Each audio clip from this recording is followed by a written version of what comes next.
क्या आपने कभी नोटिस किया है, जब आप स्कूल या कॉलेज में थोड़े शांत रहने की कोशिश करते हो तो लोग तुरंत आपको आयानो कोजी कहकर चिढ़ाने लगते हैं, वो आपको क्रिंज बोलने लगते हैं। और सच कहूं तो वो गलत भी नहीं है, क्योंकि आजकल ज्यादातर लोग सिर्फ एक बेजान पत्थर बनने की एक्टिंग करते हैं। उन्हें लगता है कि उदास चेहरा बना लेना या किसी से बात न करना ही कोल्ड और कूल होना है।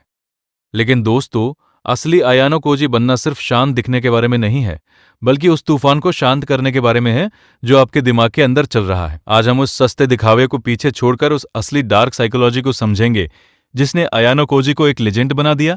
अगर आप भी अपने इमोशंस का रिमोट कंट्रोल दुनिया के हाथ से छीनना चाहते हो तो इस वीडियो को अंत तक देखना। Rule 1, the illusion of normal. जरा सोचिए, एक ऐसा लड़का जो हर सब्जेक्ट में 50 नंबर लाता है, ना एक ज्यादा ना एक कम। इसे इत्तेफाक नहीं, कैलकुलेटेड साइलेंस कहते हैं।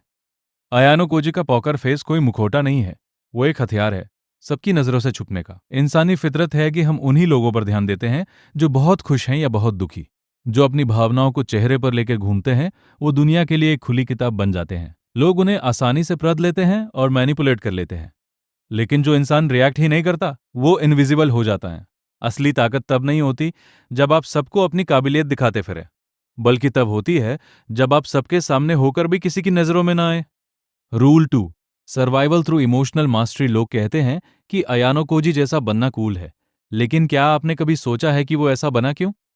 व्हाइट रूम एक ऐसी जगह जहां बचपन का मतलब खेलकूद नहीं बल्कि टॉर्चर और सर्वाइवल था। वहां रोने का मतलब था हार मान लेना, वहां डर दिखाने का मतलब था मिटा दिया जाना। उसका ये शांत चेहरा किसी एनिमे का स्टाइल नहीं है, ये उसके गहरे जख्मों की ढाल है।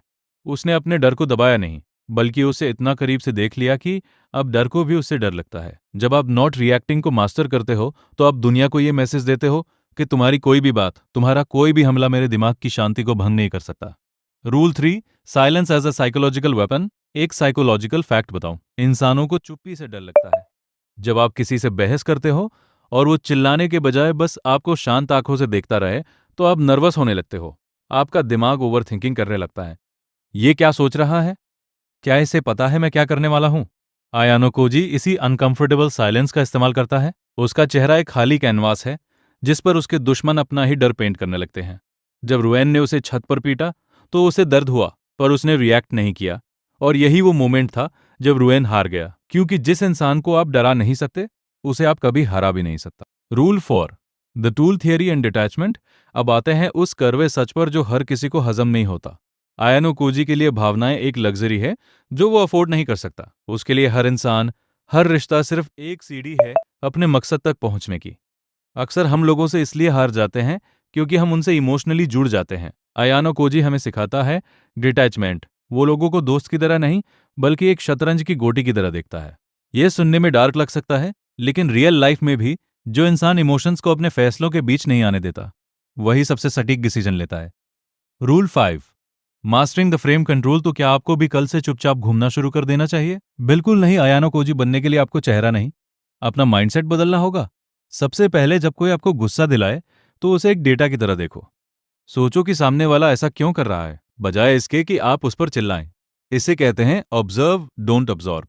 दूसरी बात, अपने चेहरे की मसल्स को रिलैक्स करना सीखें। जब हम टेंशन में होते हैं तो हमारा जबड़ा टाइट हो जाता है, उसे ढीला छोड़ें। और आखिरी बात, हमेशा खुद से पूछो, अगर मैं इस वक्त इमोशनल ना हूं तो सबसे लॉजिकल कदम क्या होगा?